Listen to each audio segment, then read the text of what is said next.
The Montreal Canadiens surprised almost everyone when they selected defenseman David Reinbacher with the fifth pick overall at this year's draft.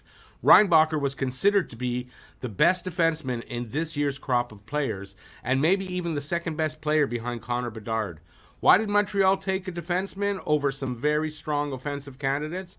I think I know why, and I'll make my case for Reinbacher in this video. Can David fill the potential that the Montreal Canadiens believe he can? Was he the right pick at number 5? That's all right here at Talkin' Habs. Hey everybody, I'm Rick. Welcome in. Okay, we're going to talk about David Reinbacher, and there's some new information that just happened this morning. And I'm going to tell you why I think that he was a really good pick here at number 5. I'm going to make the case for that. Let's start right away. So let's start with the news that Reinbacher this morning just signed his ELC. He signed for 3 years, $2.85 million. 950,000 is the AAV, and it goes from 2023 24 to 2025 26. It can slide depending on where he plays this coming season. Bonuses can bring it up to 2.117 million for the AAV, but the bonus money, if he earns any, will carry over against the cap next season. If David goes back to the Swiss League, if he plays in Laval, or if he plays less than 10 NHL games this coming season, his ELC slides to the next 3 seasons. David Reinbacher was not the name that I wanted to hear when Montreal made the number 5 pick. I was very disappointed, I think like so many other fans, but for like about 5 minutes, but I trust in this Habs management, and I quickly came around.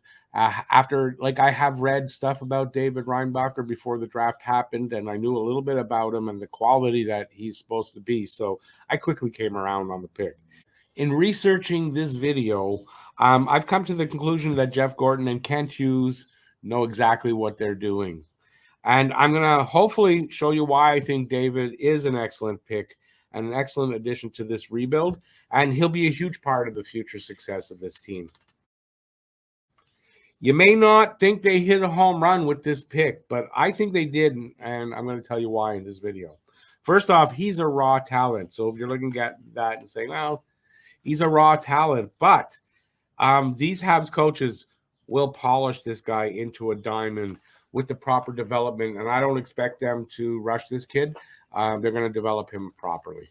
A little bit about David. He's 18 years old. He'll be 19 on October 25th this year. He's from Austria. He's a right shot defenseman, and that's something that there's just not enough of, I guess, around the league and definitely in the organization. He is 6'2" and 194 pounds. I believe when he fills out, he'll be either still 6'2" or more likely 6'3" or 6'4", and probably fill out to about somewhere around 210 pounds. That's my guess, which is not a small guy. He was ranked number 5 for European players. And as the season went along, the rankings, the overall rankings, he moved up in there and ended up anywhere between 8th and 20th, depending on whose rankings you're looking at. The last team he played for was in the Swiss League, EHC Cloton. That's in the Swiss National League. That's a men's league. This is a quote from Elite Prospects, as you see there. His game rests on a projectable, rock-solid defensive foundation.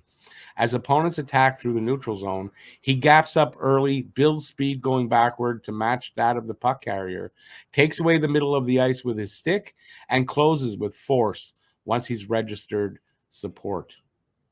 Over the last 2 seasons, as a 17 and 18-year-old, David played 73 games, had 4 goals, 29 assists for 33 points, and that's in a men's league. A good comparison for David. He had 22 points in 46 games last season in that top league, the Swiss National League, and that's as an 18-year-old.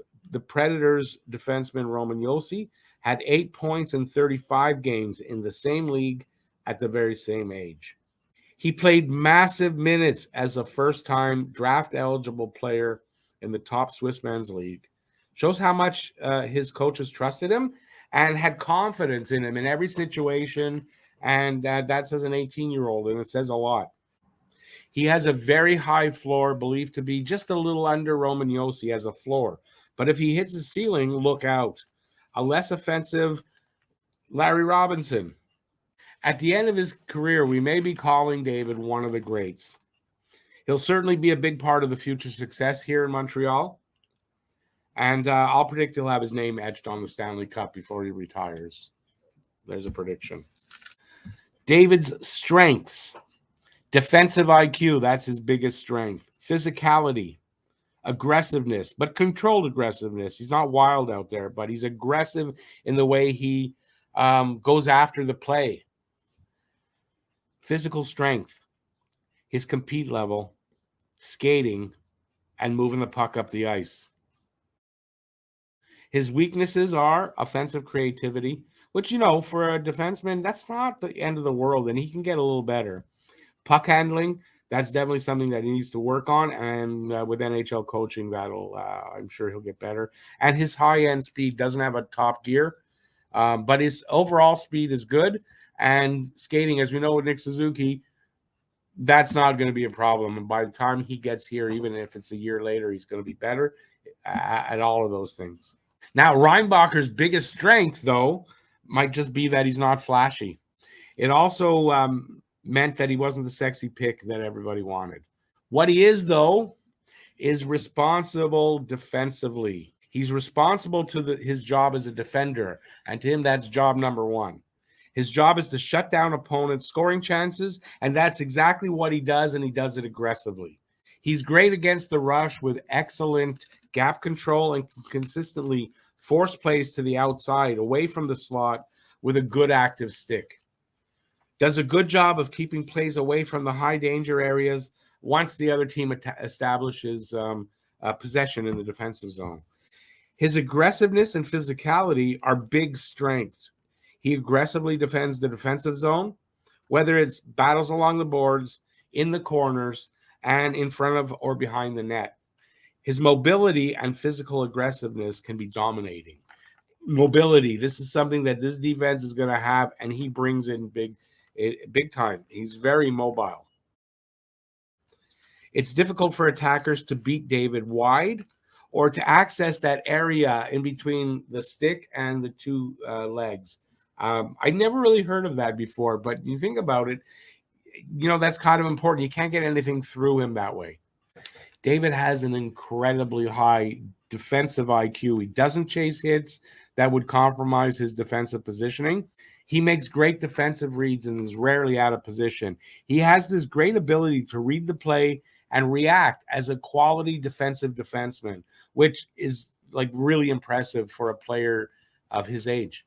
So this is from someone from Recruit Scouting. The trademark of his offensive game is his effective shot, which is able to find the net through any screen and be a real problem for netminders. Not only this, but Reinbacher is extremely consistent in his placement of his shot, as he either goes mid-glove or mid-blocker.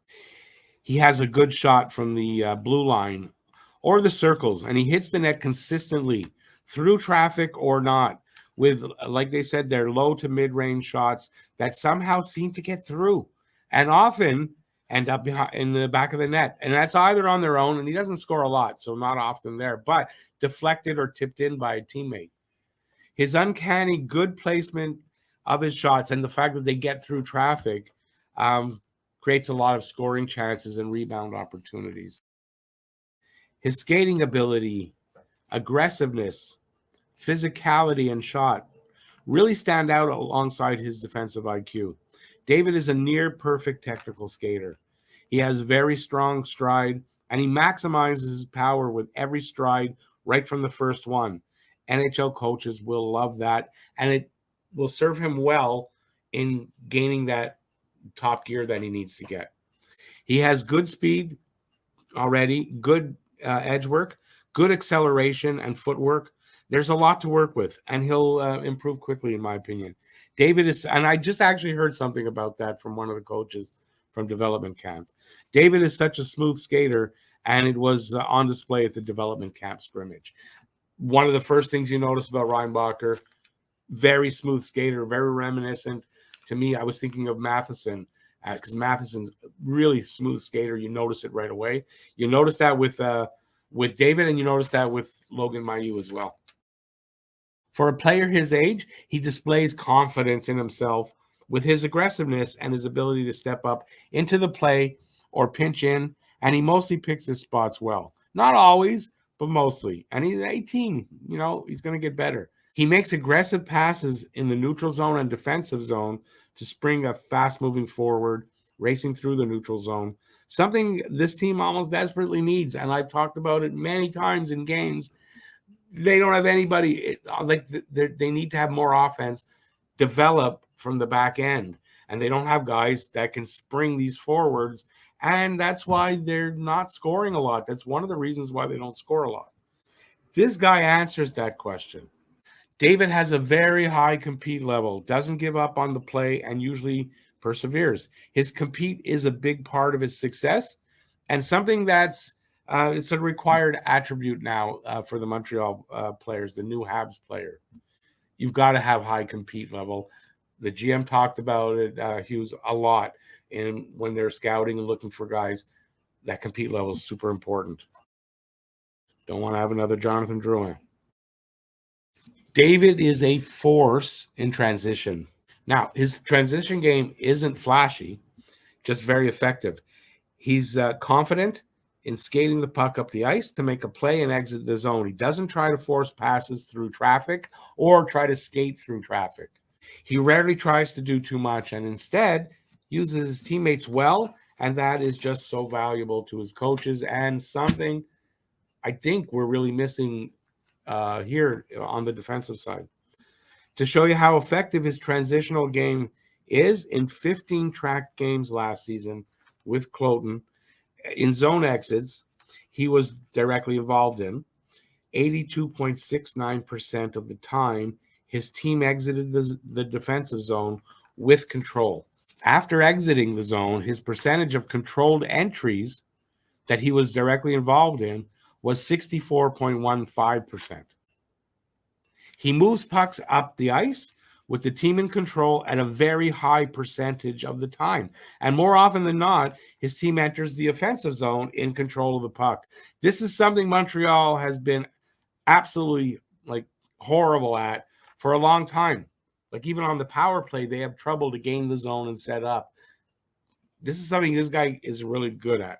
So you're starting to see why the Habs chose him and how he may be more valuable to this group than an offensive player that was available to them, that had that they felt was the same quality player.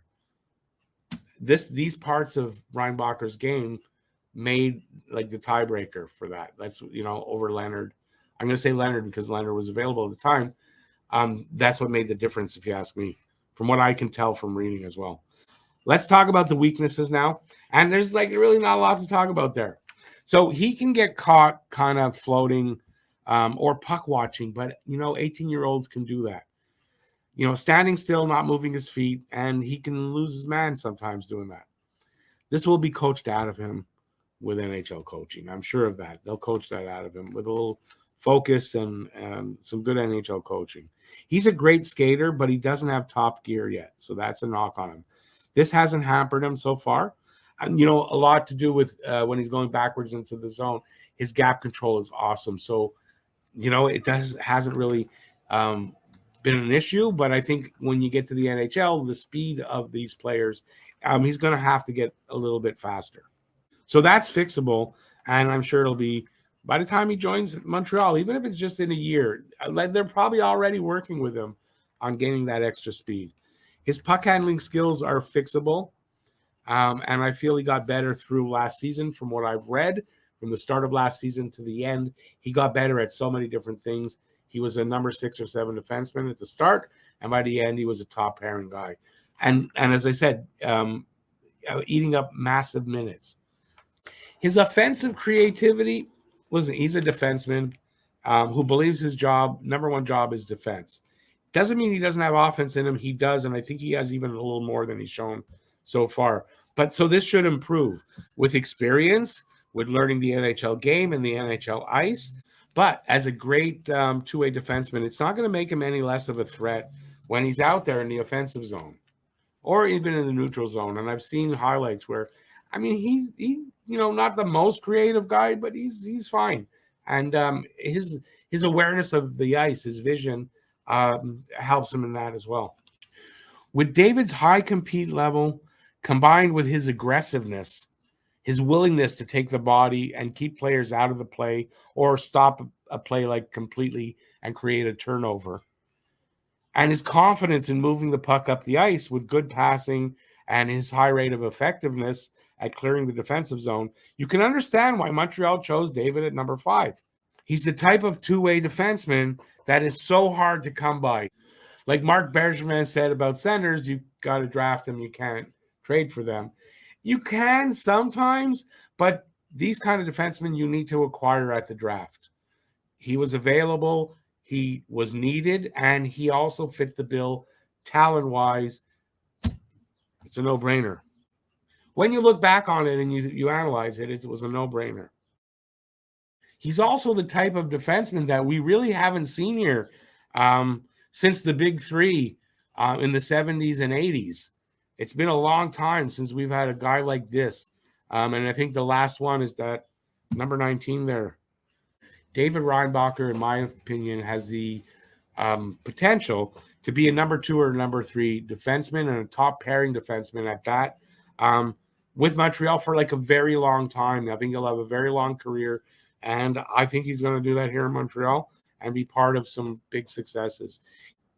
He's got all the tools needed, even if they aren't refined yet.